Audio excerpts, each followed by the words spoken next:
I'm Emily Carter, 34, a financial analyst from Boston who's been independent since graduating college. For 7 years, I dutifully paid off my parents' mortgage, renovated their home, and treated it as my investment for the future. Then, during my sister Melody's wedding reception, my parents gifted that very house to her and her new husband, Brandon, their golden son-in-law. I was devastated, but rebuilt my life, finding solace in my mountain cabin. 3 months later, they showed up at my doorstep with suitcases, expecting to move in.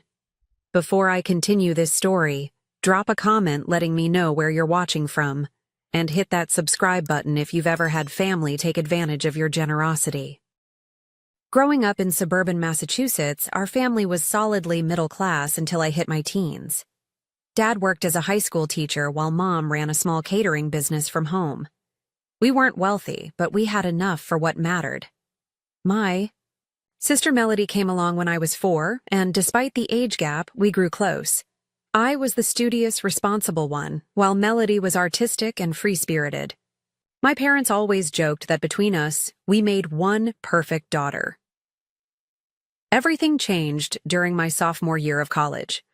Dad developed severe back problems that limited his teaching hours, and Mom's business struggled during the recession. Suddenly, our comfortable life became precarious. I was on a partial scholarship at Boston University studying finance, but started working 30 hours weekly at a coffee shop while maintaining my GPA.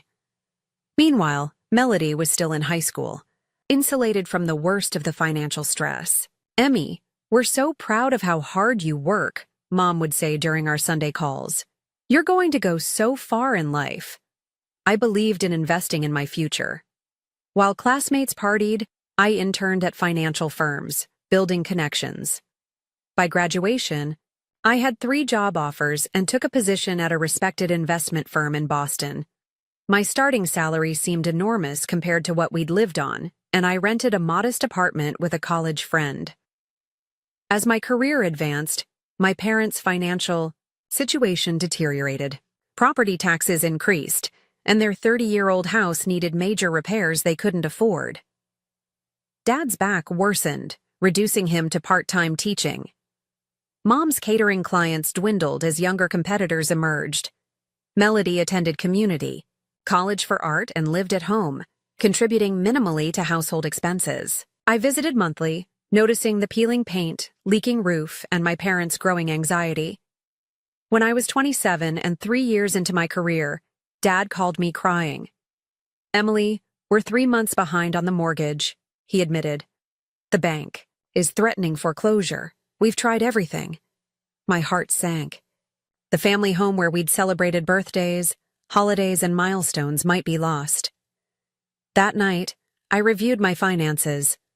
I'd been saving aggressively for my own home down payment, but had enough to cover their overdue payments. After consulting a financial advisor, I proposed a solution. "I'll help with the mortgage," I told them, "but we should formalize it. I'd like to pay it off completely over time, and eventually, the house would transfer to me as an investment property." They agreed, tearfully. "You've always been our rock, Emily," Mom said. "We signed a simple contract stating that after 7 years of payments, the house would transfer to my name, though they could live there for life. I also committed to necessary renovations. For 7 years, I faithfully sent monthly payments of $1,200.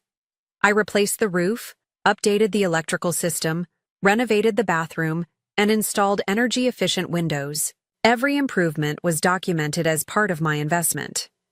Meanwhile, I advanced to senior financial analyst and finally saved enough for my own property.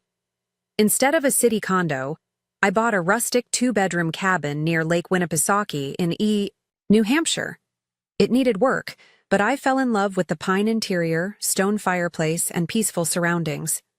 Weekends were spent sanding floors, painting walls, and creating my sanctuary away from Boston's hustle. During this period, Melody struggled through a series of retail jobs and creative pursuits. She lived alternately with roommates or back with our parents.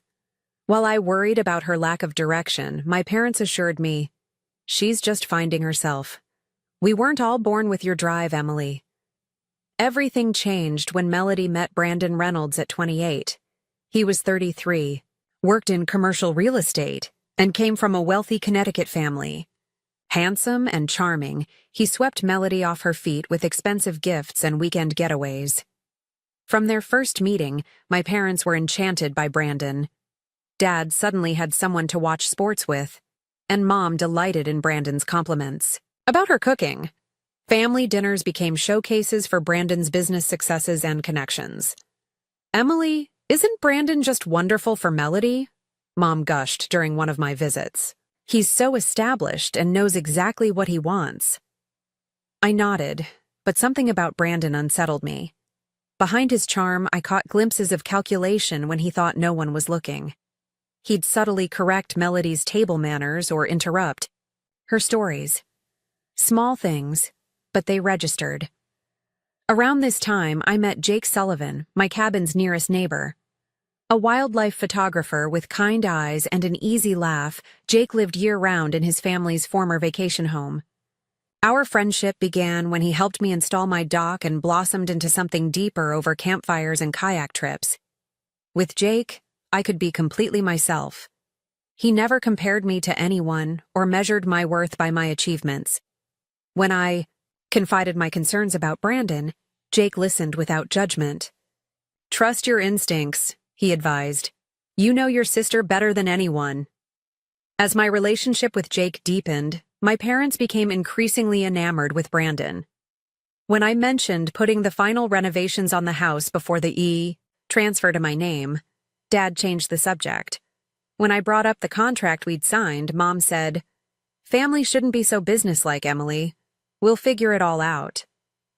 For the first time, I felt uneasy about my investment in my parents' home. But with only 6 months left on our agreement, I pushed my concerns aside and focused on finishing the promised renovations. After dating for just 8 months, Brandon proposed to Melody with a diamond ring that must have cost 3 months of his salary. Melody called me screaming with excitement, and I genuinely felt happy for her enthusiasm. My sister had always wanted a fairy tale romance, and on the surface, Brandon was providing exactly that. "Emily, you won't believe it. We're thinking about a spring wedding at Mom and Dad's house," Melody gushed over the phone. "The backyard will be perfect once the cherry trees bloom." The wedding planning quickly consumed my parents. Mom abandoned her struggling catering business to focus full-time on preparations. Dad spent weekends clearing garden beds and repainting fences. The backyard I'd helped landscape 2 summers ago was being transformed into a wedding venue.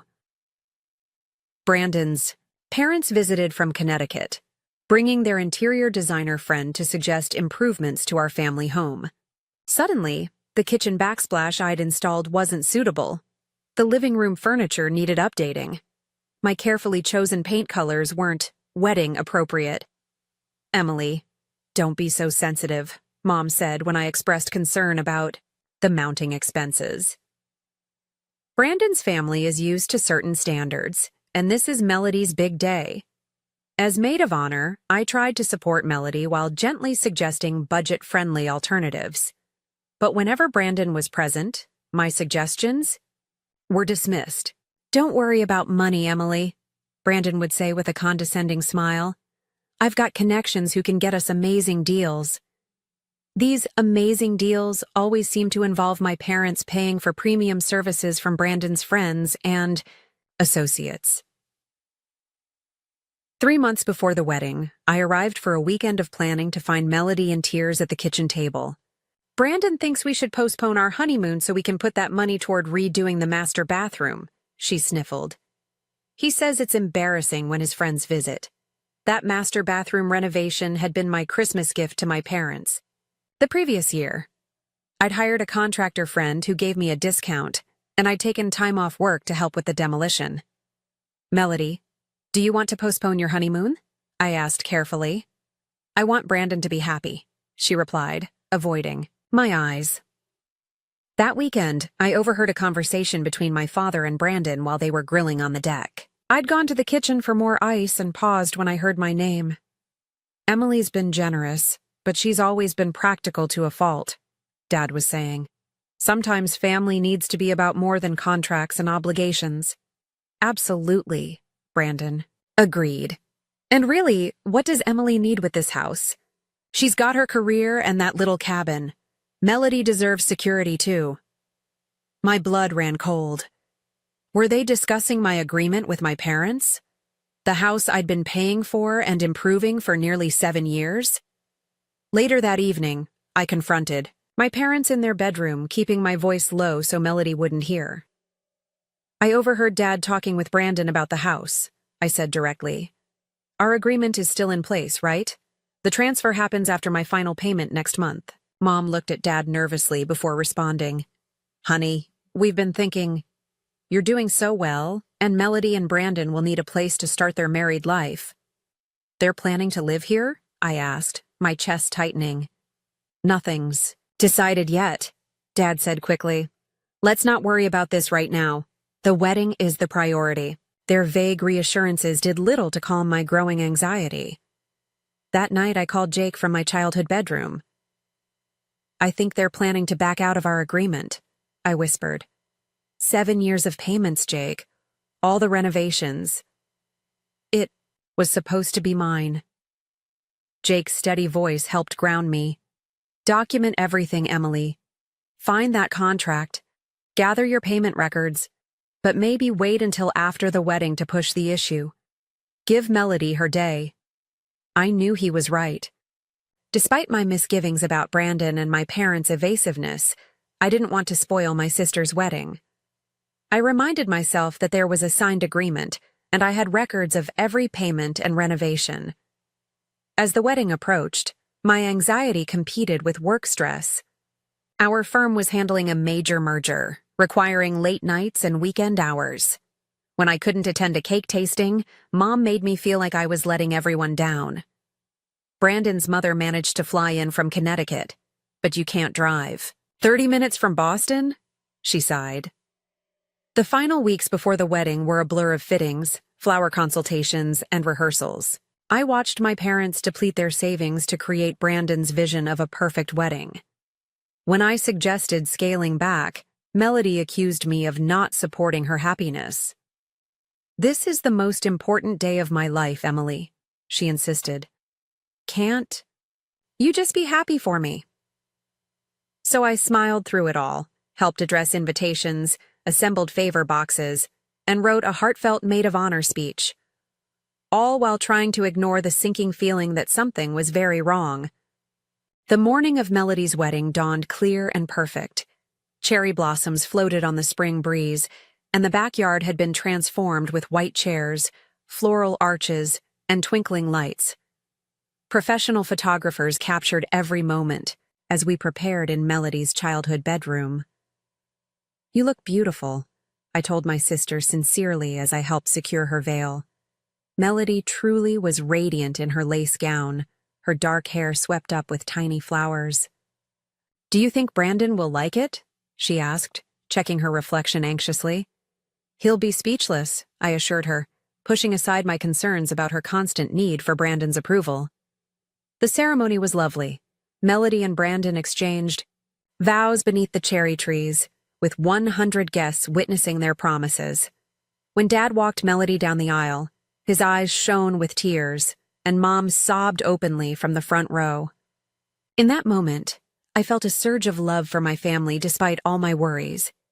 At the reception in the transformed backyard, I gave my speech as maid of honor, celebrating Melody's creativity, kindness, and the bond we'd shared growing up. Guests laughed at stories of our childhood adventures and dabbed eyes when I welcomed Brandon to our family. After dinner came my father's speech. As he tapped his glass for attention, I expected the usual fatherly sentiments about watching his daughter grow up and entrusting her to a good man. Today isn't just about giving away my younger daughter, Dad began, his voice thick with emotion. It's about welcoming Brandon truly into our family. Dad continued with an unusually long tribute to Brandon's character, business acumen, and how he'd elevated our Melody. I shifted uncomfortably in my seat as Dad barely mentioned Melody's own qualities.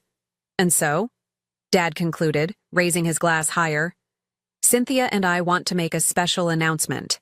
A wedding gift that symbolizes our absolute faith in this union. Mom joined Dad at the microphone, beaming. Brandon and Melody, as you begin your life together, you need a solid foundation, a family home to build your future in. My stomach dropped as realization dawned. We're giving you this house, Dad announced proudly. Our family home, now yours to make your own memories in. Applause erupted. Brandon stood, pulling Melody up beside him, his face triumphant. We're overwhelmed by your generosity, he said, smoothly. This means everything to us. The room spun around me. 7 years of payments, countless weekends of renovations, the contract in my desk drawer promising the house would transfer to me next month. All erased with a single announcement. I sat frozen, my champagne glass halfway to my lips, as guests cheered the generous gift. Across the table, Jake reached for my hand under the tablecloth, his eyes conveying what words couldn't. Somehow, I maintained my composure through the cake cutting and first dances. When finally there was a lull in the festivities, I pulled my parents aside to the kitchen. How could you? I asked, my voice barely controlled. We had an agreement. 7 years. Of payments, all the renovations. That house was supposed to be mine next month. Mom at least had the grace to look uncomfortable. Dad sighed heavily. Emily, we know you've helped us tremendously. But look at your life compared to your sister's. You have a successful career, savings, even your own vacation property.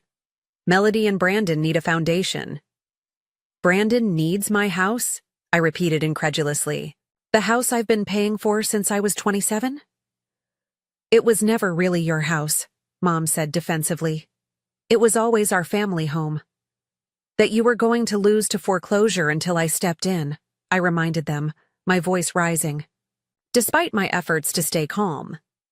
We signed a contract. Family shouldn't be about contracts, Dad said, echoing Brandon's earlier sentiment.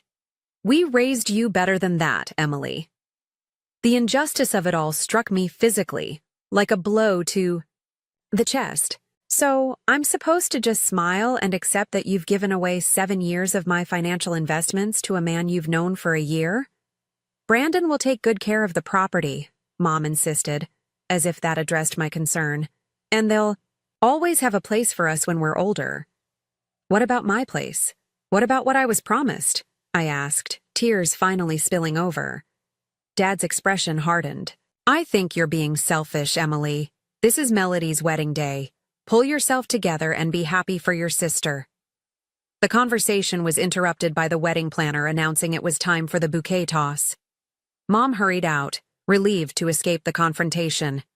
Dad gave me a disappointed look before following.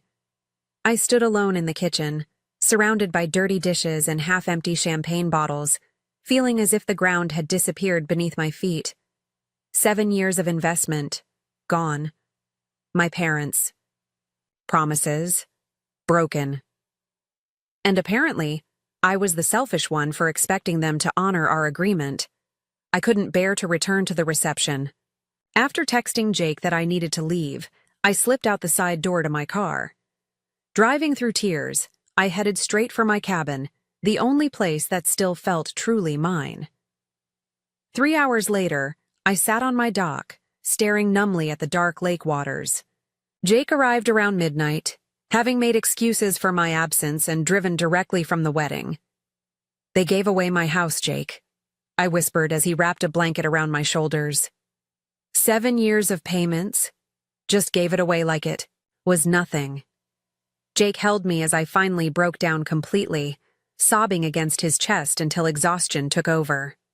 That night, curled up on my cabin sofa, I made a silent promise to myself. Never again would I let anyone take advantage of my generosity. For a week after the wedding, I stayed at my cabin, calling in sick to work for the first time in my career. The betrayal consumed me, I relived the moment of the announcement, the casual dismissal of my feelings, the shock of realizing how my parents truly viewed my contributions, my phone filled with missed calls and messages. Melody texted repeatedly, "Where did you go? Mom and Dad said you weren't feeling well. Call me." Later, more urgently, "Emily, are you mad about something? Please call me." My parents left voicemails that ranged from concerned to irritated. "Emily, this silent treatment is childish," Dad said 3 days after the wedding. "We need to talk about this like adults." Jake drove up midweek, bringing groceries and quiet support. He worked remotely from my cabin dining table while I alternated between fury and grief on the porch.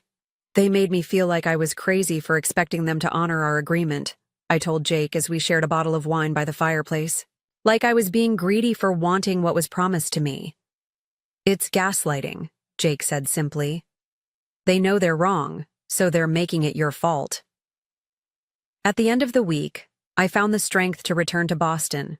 My boss was understanding about my absence, but the merger project needed my attention. Immersing myself in work provided some relief from the constant replay of betrayal. 2 weeks after the wedding, Mom called while I was at the office. "Emily, we miss you. This silent treatment has gone on long enough." "I'm not giving you the silent treatment," I replied evenly. "I'm processing the fact that you gave away something that was contractually supposed to be mine." "That contract was just a formality," Mom dismissed. "We never really intended to give you the house." The casual admission stunned me. "Then why did you sign it? Why did you let me pay the mortgage for 7 years? Why did you let me renovate?" "We needed help at the time," she admitted. "And you were doing so well financially.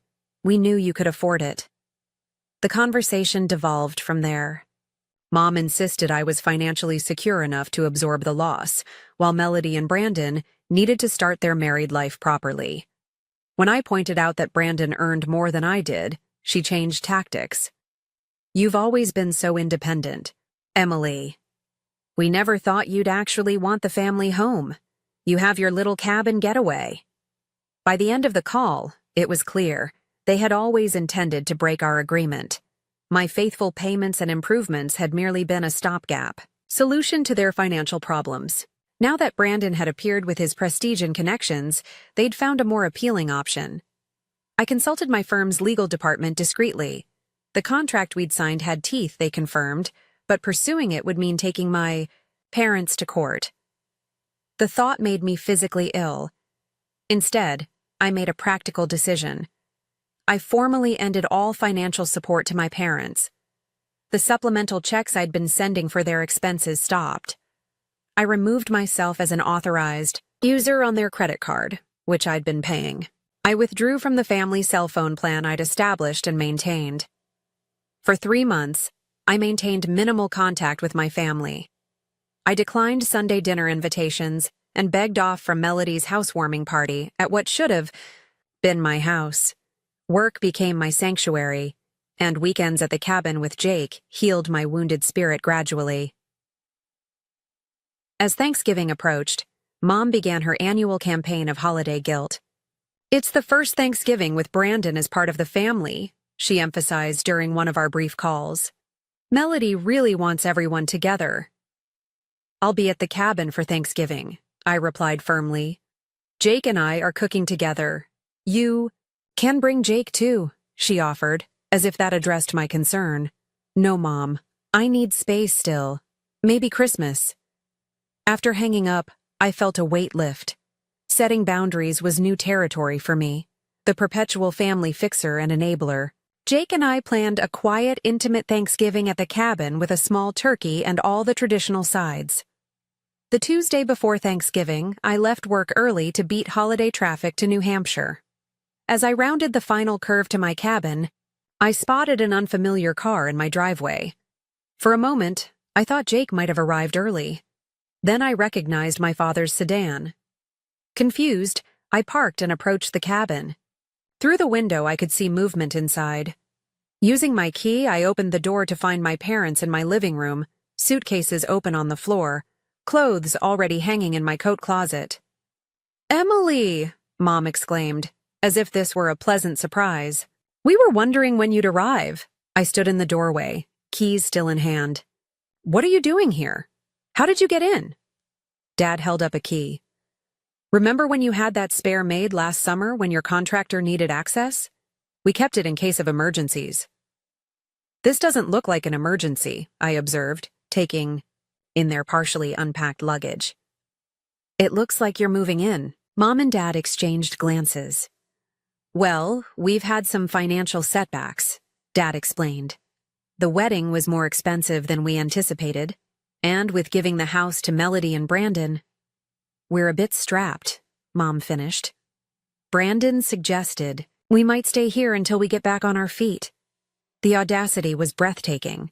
They had given away the house I paid for and now expected to move into my cabin because they couldn't afford their lifestyle anymore. "Brandon suggested you move into my cabin?" I repeated slowly.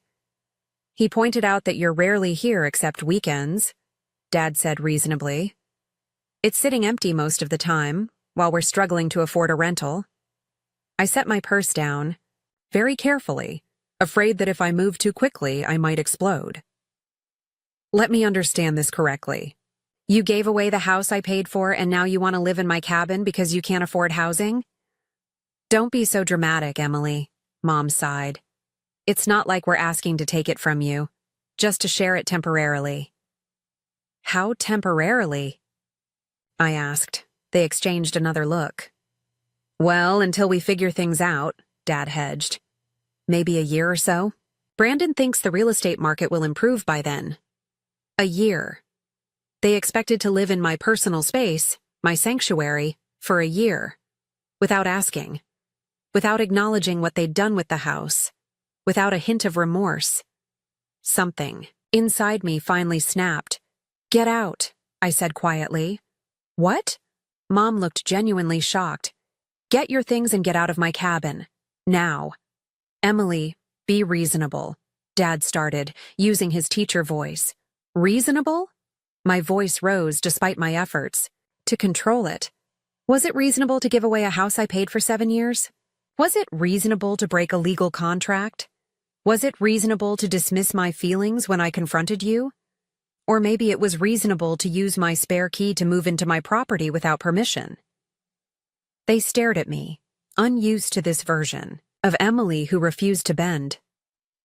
"We're your parents," Mom said, as if that explained everything. "Yes, you are. And I've spent my adult life trying to take care of you, support you, and honor you. I paid your mortgage when you were facing foreclosure. I renovated your home room by room. I handled your finances and supplemented your income. And how did you repay that? By giving away what was legally supposed to become mine." Dad's face darkened. "After everything we've done for you." "What exactly have you done for me lately, Dad? Besides take and take and take?" The cabin door opened behind me and Jake walked in, stopping short at the tableau before him. "Emily, everything okay?" My parents had never met Jake in person, though. They knew about our relationship. Dad sized him up immediately. "This is a family matter, young man." Jake looked to me for guidance. I reached for his hand, drawing strength from his steady presence. "Jake is my family," I said firmly. "And this is my cabin, which you need to leave. Tonight." "You'd put your own parents out on Thanksgiving weekend?" Mom asked incredulously. "You put yourselves out when you gave away the house that was supposed to be mine," I replied. "Your housing situation is not my emergency." Jake, sensing the tension, intervened quietly. "There's a nice hotel about 20 minutes down the road. I know the owner. I can call and make sure they have a room available." My parents looked between us, slowly realizing I wouldn't back down. After a moment of stunned silence, they began repacking their suitcases, muttering about ungrateful children and family loyalty. Jake discreetly made the hotel reservation while I stood firm, arms crossed, watching them pack. When Dad started to take a set of my grandmother's dishes from the cupboard, I stepped forward. "Those aren't yours to take." "They were your grandmother's," Mom protested.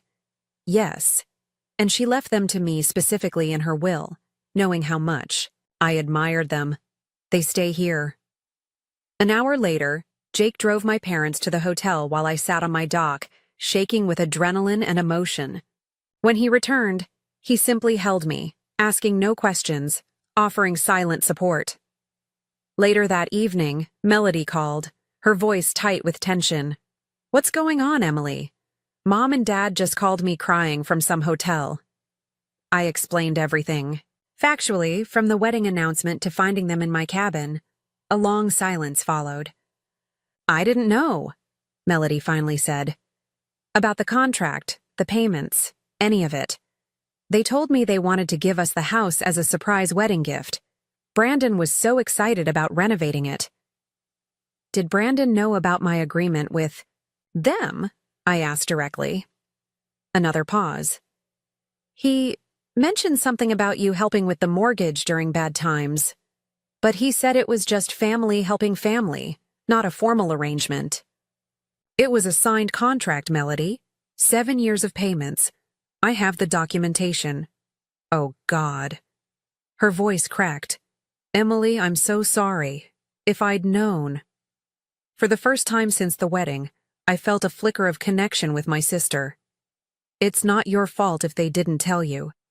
Brandon kept saying we should encourage Mom and Dad to stay at your cabin until they found a place," she admitted. "He said since you had 2 properties and we only had 1, it was only fair." The manipulation ran deeper than I'd realized. Brandon had orchestrated all of this, playing on my parents' favoritism and Melody's naivety. "Melody, this isn't about fairness. It's about respecting boundaries and honoring agreements. I would have helped them find a place if they'd asked properly, instead of breaking in and assuming they could stay." After we hung up, I poured out the whole story to Jake, including the revelation that Brandon had been pulling strings behind the scenes. "I think it's time to consider legal options," Jake suggested gently. "Not to be vindictive, but to protect yourself." The next morning, Thanksgiving Day, I called a lawyer friend from college who specialized in family property disputes. She agreed to review my documents after the holiday and discuss potential remedies. With that weight lifted, Jake and I prepared our Thanksgiving feast, grateful for each other and for the sanctuary of my cabin that I had protected from further exploitation. The morning after Thanksgiving, my parents texted asking when they could resume their stay at the cabin. I responded clearly, "That won't be possible. The cabin is not available to you now or in the future. I can help you find affordable housing." "Options if you'd like," Dad called immediately, his voice alternating between anger and cajoling. "Emily, you can't just leave us stranded. We're your parents, after everything we've done for you." "What exactly have you done for me recently, Dad?" I asked calmly. "Besides give away the house I paid for and try to take over my cabin?" "You're twisting things," he insisted. "We never meant to hurt you. We thought you'd be happy to help your sister start her married life." "I would have been happy to help if asked. I wouldn't have been happy about having 7 years of mortgage. Payments and renovations dismissed as nothing." "You're being selfish," he accused. "Your mother is in tears. Is that what you want?" The old guilt tactics washed over me without sticking. "What I want is for you to respect my property and my boundaries. The cabin is not an option." Mom got on the phone next, her voice wobbling artificially. "I don't understand why you're being so cold, Emily. We raised you. We gave you everything." "Mom, I'm not being cold. I'm being clear about my boundaries. And you didn't give me everything. I worked for what I have. I put myself through college with scholarships and part-time jobs. I built my career through hard work. I paid for that house for 7 years. So now you're keeping score?" she sniffed. "That's not how family works." "No, keeping score would be reminding you that I've given you over $100,000 in mortgage payments and renovations. I'm not asking for that back. I'm simply saying you can't live in my cabin." The conversation circled without resolution until I finally said, "I need to go now. Let me know if you'd like help researching affordable rentals in your area." Jake witnessed the entire exchange, offering silent support and a reassuring squeeze of my hand when I finally hung up. "You did great," he said. "You stayed calm and held your boundary. Later that day, Jake drove my parents to retrieve their car from my property. They refused to speak to me, loading their remaining items in Stony. Silence. As they drove away, I felt a complex mixture of relief, sadness, and newfound strength. The following week, I met with my lawyer friend Samantha, bringing the original contract, payment records, and documentation of all renovations I'd funded. She reviewed everything carefully. "This is actually a solid agreement," she said, looking impressed. "Your parents clearly breached it by transferring ownership to your sister and her husband. You have grounds for legal action." "I don't necessarily want to sue my parents," I clarified. "I just want some recognition of what I've invested." "Sometimes, the threat of legal action is enough to bring people to the negotiating table," Samantha explained. "Let me draft a formal demand letter outlining the breach and proposing a settlement." The letter, sent via certified mail, detailed the contract breach and proposed a settlement. My parents would compensate me for 60% of the documented payments and improvements I'd made over 7 years, approximately $75,000. The response was immediate and explosive. Dad called, shouting about family loyalty and ingratitude. Mom enlisted relatives to contact me, painting me as a money-hungry daughter suing her poor parents. Aunt Linda called to tell me I was breaking my mother's heart. Uncle Paul emailed that he was deeply disappointed in my actions. I forwarded all communications to Samantha and maintained my resolve. "This isn't about money," I explained to Jake after a particularly difficult call from my godmother. "It's about acknowledgement. They can't just erase 7 years of my life and investments like they meant nothing." Meanwhile, Melody called several times, her voice increasingly strained. "Emily, things are getting weird here. Brandon keeps saying we need to fight your ridiculous claims as a family, but then I found him looking through Mom and Dad's financial papers without their knowledge." "What was he looking for?" I asked, concerned for my sister despite everything. "I don't know. When I asked, he got angry and said I didn't understand business matters." She paused. "He's been different since we got married, controlling about money, critical of my friends, angry when I disagree with him." I treaded carefully. "That sounds difficult, Melody. You deserve to be treated with respect. I keep thinking about what you said, about boundaries and agreements. I don't think Brandon respects either." These conversations with my sister became more frequent, creating an unexpected bridge during an otherwise painful family rift. 3 weeks after Samantha's letter, my parents' lawyer contacted her with a counteroffer, $35,000 as gift acknowledgement with no admission of contract breach. After consultation, I accepted. The money wasn't the point. The acknowledgement, however reluctantly given, was what mattered. When the settlement check arrived, I donated $10,000 to a housing assistance program for seniors.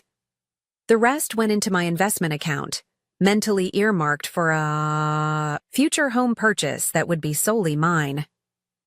My parents and I maintained chilly, minimal contact through the holidays. I declined Christmas at the family home, now Melody and Brandon's, sending gifts by mail instead. Jake and I celebrated at the cabin, then visited his family in Vermont, where I was welcomed warmly. January brought an unexpected call from Melody. "Can we meet for coffee? Just us?"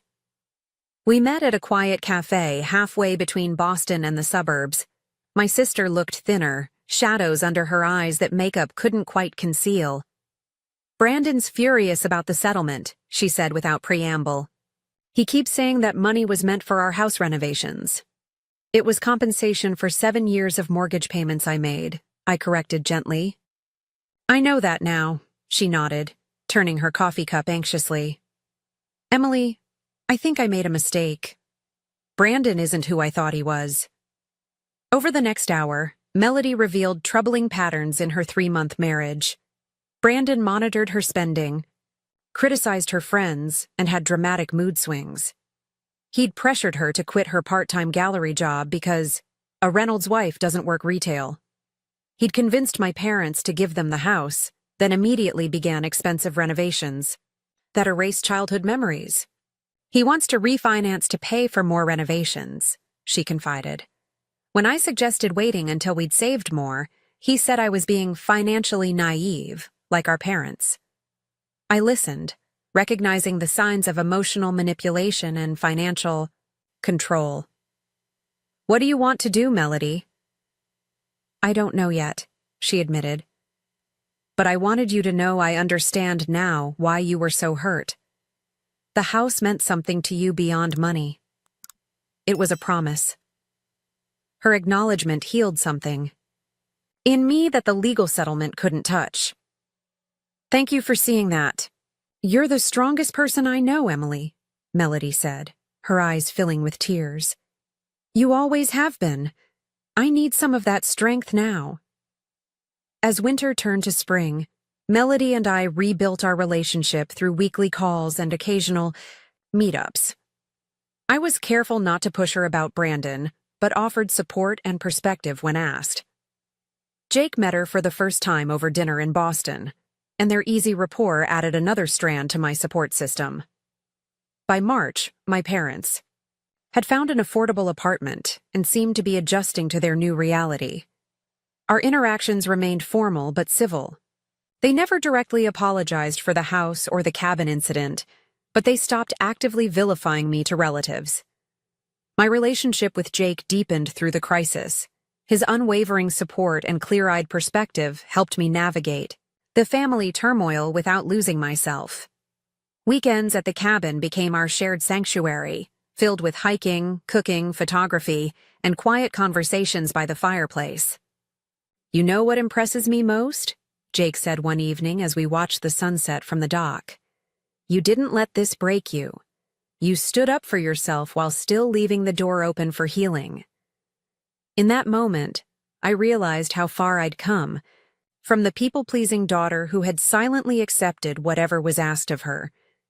The betrayal had forced me to define my boundaries and defend them, painful as it was, and in doing so, I'd discovered a stronger version of myself. 6 months after the wedding fiasco, spring returned to Lake Winnipesaukee. Jake and I spent a long weekend opening the cabin for the season, cleaning winter debris from the yard and resealing the dock. We had fallen into an easy rhythm of shared work and companionship that made the cabin feel more like home than ever. What do you think about extending the deck around that side? Jake suggested as we grilled dinner. It would catch the morning sun perfectly. I smiled at how naturally he spoke of future improvements, imagining our lives unfolding in this space we both loved. I'd like that. Maybe we could add an outdoor shower too. My career had flourished despite the personal turmoil. I'd been promoted to portfolio manager with a significant raise and more flexible working arrangements that allowed 3-day weekends at the cabin monthly. The boundary-setting skills I'd developed with my family translated well to professional settings, earning me respect from colleagues and clients alike. Therapy had become a valuable part of my healing journey. My therapist, Dr. Martinez, helped me process the complex grief of family betrayal without becoming bitter. Family patterns are powerful, she observed during one session. Breaking them requires tremendous courage. I maintained limited contact with my parents, carefully managing expectations and boundaries. Our conversations were mostly surface level, focused on neutral topics. They never directly acknowledged the house betrayal or cabin incident, but they no longer pushed against my boundaries or made financial requests. The most significant change came in my relationship with Melody. After our coffee shop conversation, she began reaching out more frequently, often with questions that revealed growing concerns about her marriage. Brandon got so angry when I bought new art supplies without consulting him, she confided during one call. He said I was undermining our financial goals. Emily, they were $30 watercolors. That seems like an outsized reaction, I offered carefully. In healthy relationships, both partners usually have some financial autonomy. That's what I thought, she said quietly. But he says I don't understand money like he does. Over subsequent weeks, Melody shared more troubling incidents. Brandon had isolated her from college friends, claiming they were immature and bad influences. He criticized her appearance and interests. Most alarmingly, he'd begun contacting her multiple times daily when she was out, demanding to know her exact whereabouts. In April, Melody called me at work, her voice shaking. "Emily, I found something. I was looking for tax documents, and I discovered Brandon has a separate account I didn't know about. He's been transferring money from our joint account every month." "How much?" I asked, closing my office door for privacy. $3,000 monthly since we got married. "Emily, that's most of what Mom and Dad gave us for the wedding. And there are credit card statements showing huge purchases I never saw." My financial analyst brain immediately calculated the deception. "Melody, that's over $20,000 he's hidden from you in 7 months. There's more," she continued, her voice steadying with anger. "I found emails between him and a real estate investor about flipping the property after renovations. They're talking about our house, Emily, the family home." Brandon's long game became clear. Secure the house through marriage, renovate using family money, sell for profit, and likely move on, financially and perhaps personally. He'd seen my sister and my parents as means to an end. "What do you want to do?" I asked, repeating the same question I'd asked months earlier, but now with greater urgency. "I want out," Melody said firmly. "I've been blind, but I'm seeing clearly. Now." Over the next 3 weeks, Melody and I developed her exit strategy. I connected her with a family law attorney who specialized in cases involving financial manipulation. She gathered documentation of Brandon's hidden accounts and questionable transactions. She secured her important documents and irreplaceable possessions. "Where will you go?" I asked during a secure call from my office line, knowing Brandon monitored her cell phone. "Can I stay with you in Boston?" she asked hesitantly. "Just until I figure things out?" "Of course," I replied without hesitation. "My spare room is yours for as long as you need." On a Tuesday when Brandon had an overnight business trip, Melody executed her plan. She packed essential belongings, left a brief letter explaining her departure, and drove to my Boston apartment. My doorman had been briefed, security was alerted, and Jake stayed with me as additional support. When Melody arrived, eyes red but chin high, I embraced her with a mixture of pride and protectiveness. "You did it." "I almost didn't," she admitted as we carried her bags inside. "Right until the last minute, I heard his voice in my head saying I was being dramatic, that I couldn't manage without him." "But you knew that wasn't true," Jake said kindly.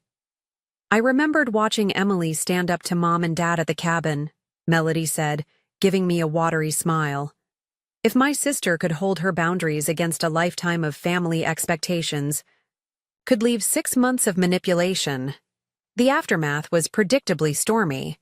Brandon vacillated between rage, pleading, and threats. My parents initially sided with him, convinced Melody was having some sort of breakdown. "How could you encourage this, Emily?" Mom demanded during a tense phone call. "They were building a life together." "He was financially exploiting her, Mom. There's documentation of hidden accounts and a plan to sell the house. That can't be right," Dad interjected. Brandon said Melody misunderstood some temporary business arrangements. "Ask to see the accounts," I suggested. "Ask to see the emails about flipping the property."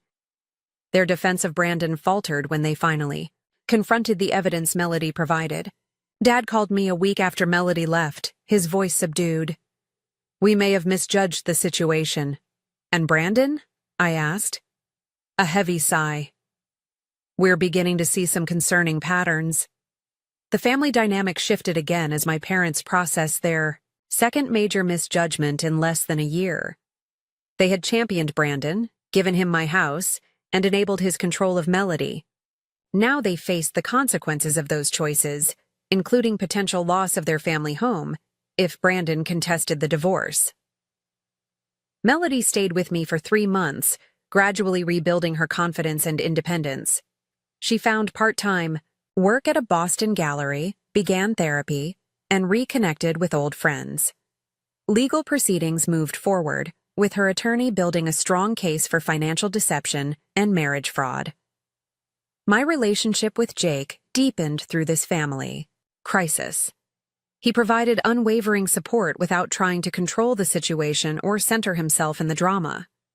We spoke openly about our future, including possibilities of living together permanently, either at the cabin or finding a place that would be ours from the beginning. By summer, my parents had fully switched allegiance from Brandon to Melody. They visited my apartment, awkward but making efforts to repair relationships. During one visit, Mom helped Melody organize her growing art supplies in my spare room, while Dad and I maintained a careful conversation on the balcony. "We made a terrible mistake with Brandon," Dad admitted, staring at the Boston skyline. "We wanted so badly to believe Melody had found security that we ignored the warning signs." I nodded, not quite ready to absolve him completely.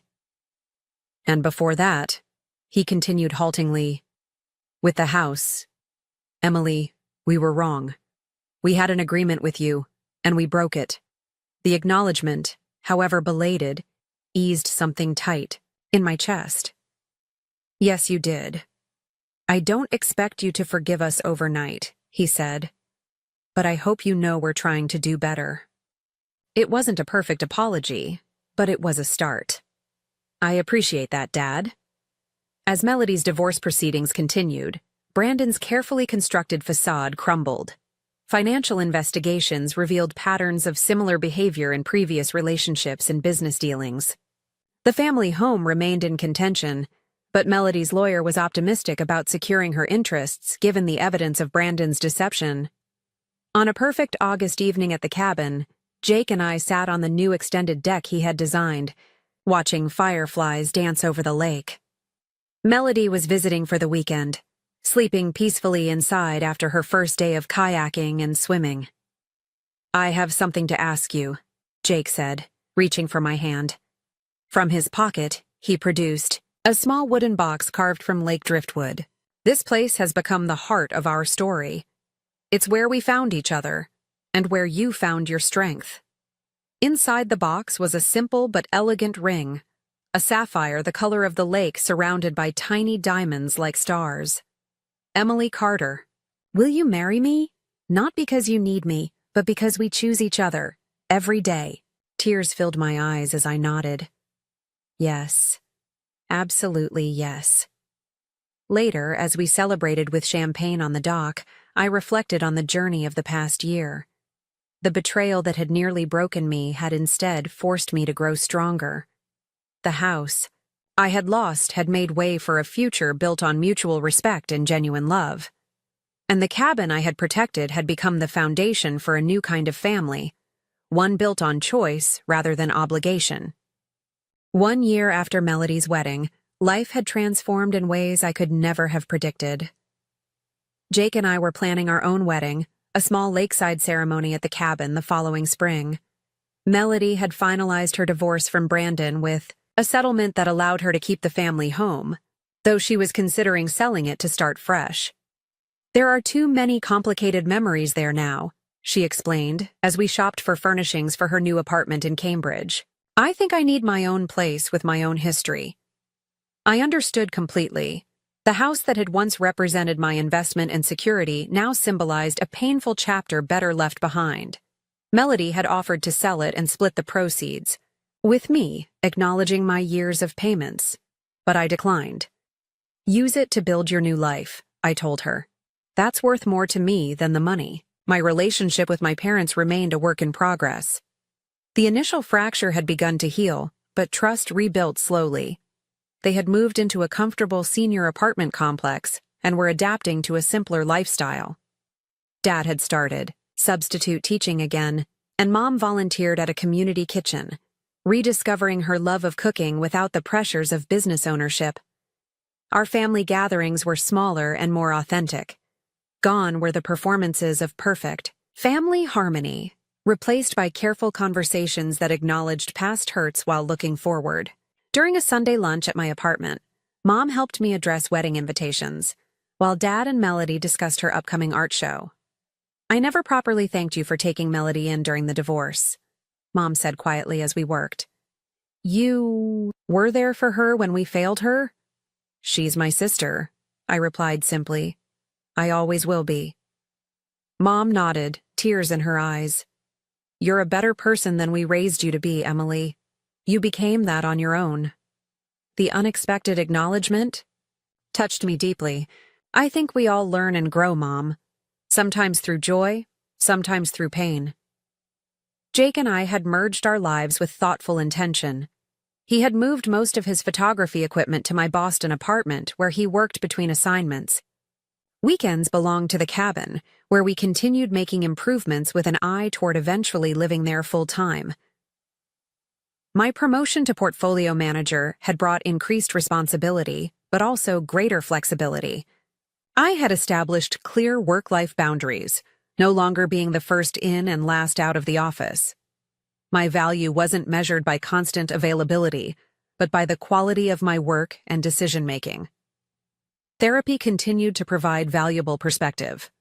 Family patterns often repeat until someone is brave enough to break them, Dr. Martinez observed during one session. You've broken a generational pattern of financial entanglement and emotional obligation. The lesson had been painful, but transformative.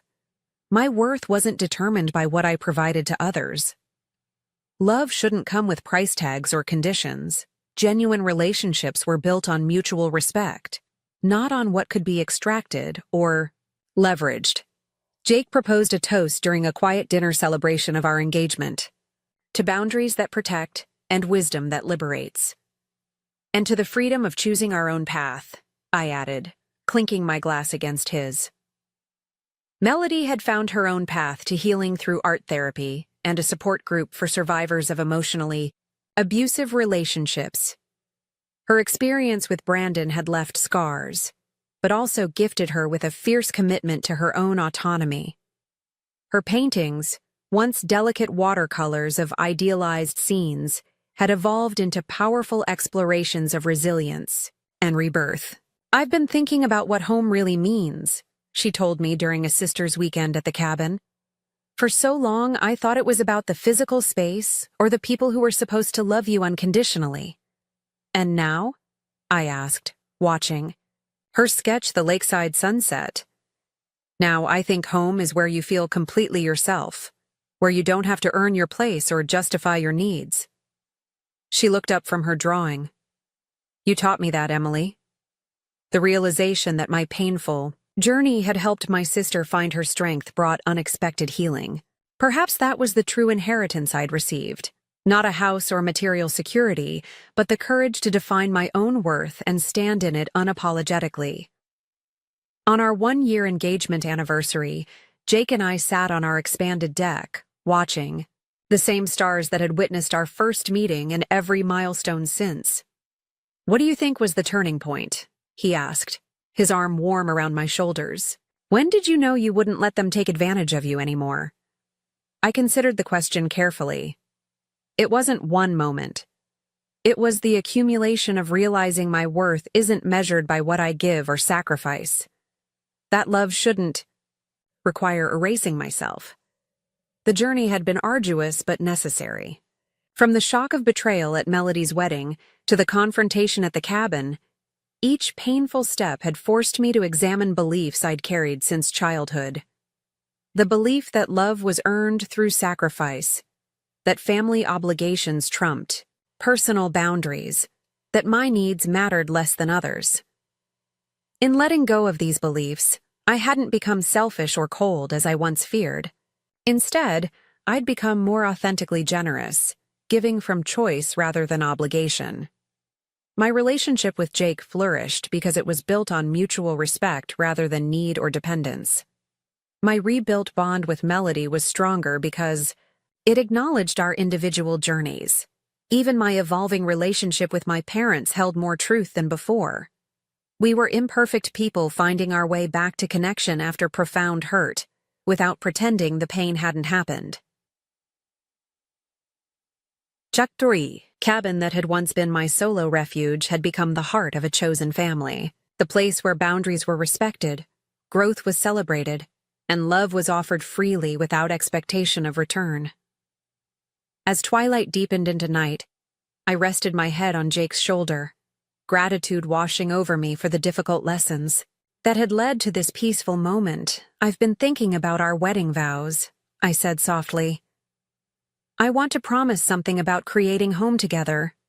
Not just a physical space, but a relationship where we both can flourish. Jake kissed my forehead. Where boundaries are respected and growth is celebrated. Exactly that. The stars reflected on the lake's surface, creating a mirror image of the sky above. The symmetry felt right. A visual reminder that inner and outer worlds could align when built on truth and mutual respect. My journey from people-pleaser to self-advocate hadn't been easy, but sitting there with Jake, I knew with absolute certainty it had been worth it. In losing a house, I'd found a home within myself that could never be taken away. If my story resonates with you, I'd love to hear your thoughts in the comments. Have you ever had to stand your ground with family when they crossed important boundaries? How did you find the strength to protect what matters most to you? Share your experiences below, and don't forget to like, subscribe, and hit that notification bell so you never miss another story of healing and growth. Thank you for being part of this journey with me. Remember, your worth is never measured by what others take from you.